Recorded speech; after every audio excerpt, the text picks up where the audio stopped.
একজন জিয়াউর রহমানের জন্ম হয়েছিল বলেই 1971 সালে আওয়ামী লীগের সকল নেতৃবৃন্দ পলায়ন করার পরেও বাংলাদেশে স্বাধীনতার ঘোষণা দেওয়ার জন্য একজন মেজর উপস্থিত ছিলেন। শহীদ রাষ্ট্রপতি জিয়াউর রহমানের জন্ম হয়েছিল বলেই 1975-এর জাতীয় সংকটময় দিনগুলি পার করা গেছে এবং 7ই নভেম্বরের সিপাহী জনতার বিপ্লবের মধ্য দিয়ে এদেশের রাষ্ট্রপতি জিয়াউর রহমানের শুভ সূচনা সেই দিনই হয়ে গেছিলেন, সেই নেতৃত্বের মধ্য দিয়ে। একজন জিয়াউর রহমানের জন্ম হয়েছিল বলেই 1979 সালে ৫ম সংশোধনের মধ্য দিয়ে বাংলাদেশে বহুদলীয় গণতন্ত্রের পুনঃপ্রবর্তন হয়েছে, যে গণতন্ত্রের কবর রচনা করেছিলেন শেখ মুজিবুর রহমান। বাকশালের ৪র্থ সংশোধনের মধ্য দিয়ে একনায়কতান্ত্রিক বাংলাদেশের উৎপত্তি হয়েছিল। রাষ্ট্রপতি শহীদ জিয়াউর রহমান শাহাদাত বরণ করার পরে ক্রমাগত ষড়যন্ত্রের শুরু হয়। সেই ষড়যন্ত্রের পরে দীর্ঘ সামরিক স্বৈর শাসনের বিরুদ্ধে ক্রমাগত লাগাতার আন্দোলন সংগ্রামের মধ্য দিয়ে গড়ে ওঠা দেশনেত্রী বেগম খালেদা জিয়া ইতিহাস রচনা করলেন। সামরিক স্বৈরাচারের পতন হল।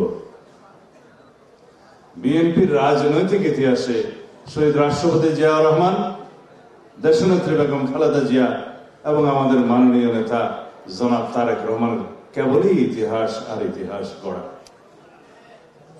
1990-এর সে সামরিক স্বৈর শাসন বিরোধী গণ অভ্যুত্থানের পরবর্তীতে 1991 সালে বাংলাদেশে ঐতিহাসিক দ্বাদশ সংশোধনের মধ্য দিয়ে বাংলাদেশে সংসদীয় রাজনীতির প্রবর্তন হয়, সংসদীয় সরকারের প্রবর্তন হয়।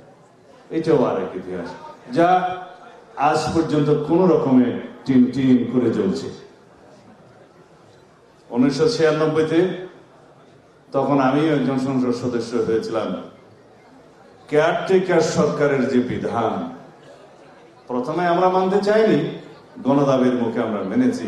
সেই বিধান দেশনেত্রী বেগম খালেদা জিয়ার নেতৃত্বেই সারা রাত সংসদে আলোচনার মধ্য দিয়ে কেয়ারটেকার সরকারের প্রবর্তন হয়। তত্ত্বাবধায়ক সরকারের ব্যবস্থা চালু হওয়ার মধ্য দিয়ে আরো 3টি নির্বাচন অনুষ্ঠিত হয়।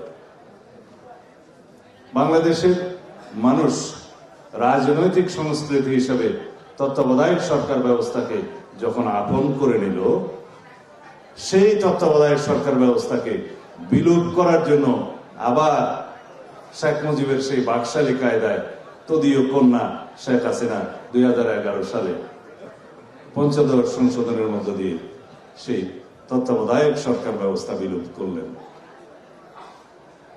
প্রশ্ন হলো, 2001 সালের সেই সরকারে সংবিধান সংশোধনের মতো সংখ্যাগরিষ্ঠ জাতীয়তাবাদী দলের ছিল, কিন্তু দেশনেত্রী বেগম খালেদা জিয়া জনগণের বিরুদ্ধে যে নিজের ক্ষমতাকে দীর্ঘায়িত করার জন্য কোন রকমের সাংবিধানিক অপকৌশল প্রয়োগ করতে চাননি।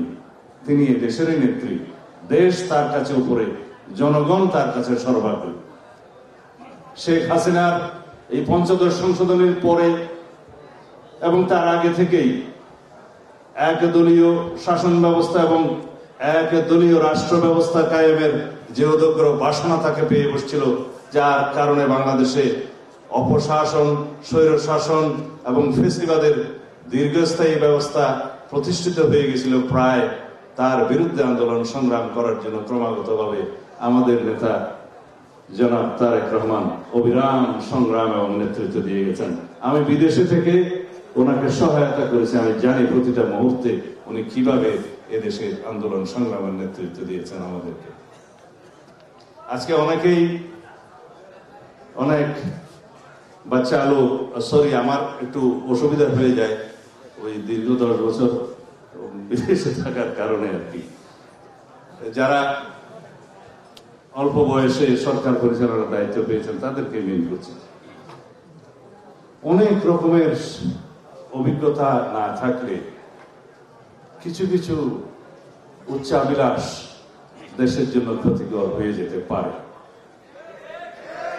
সেই জন্য বলছি, আন্দোলন সংগ্রামের প্রতিটি স্তরে মুহূর্তে সারা বাংলাদেশের মানুষকে একত্রীকরণের জন্য এবং রক্তক্ষয়ী ফ্যাসিবাদ বিরোধী সংগ্রামের জন্য আমরা রাত আমাদের নেতা জনাব তারেক রহমানের নেতৃত্বে কাজ করেছি। এখানে সকলেই জানেন, আপনারা জানেন।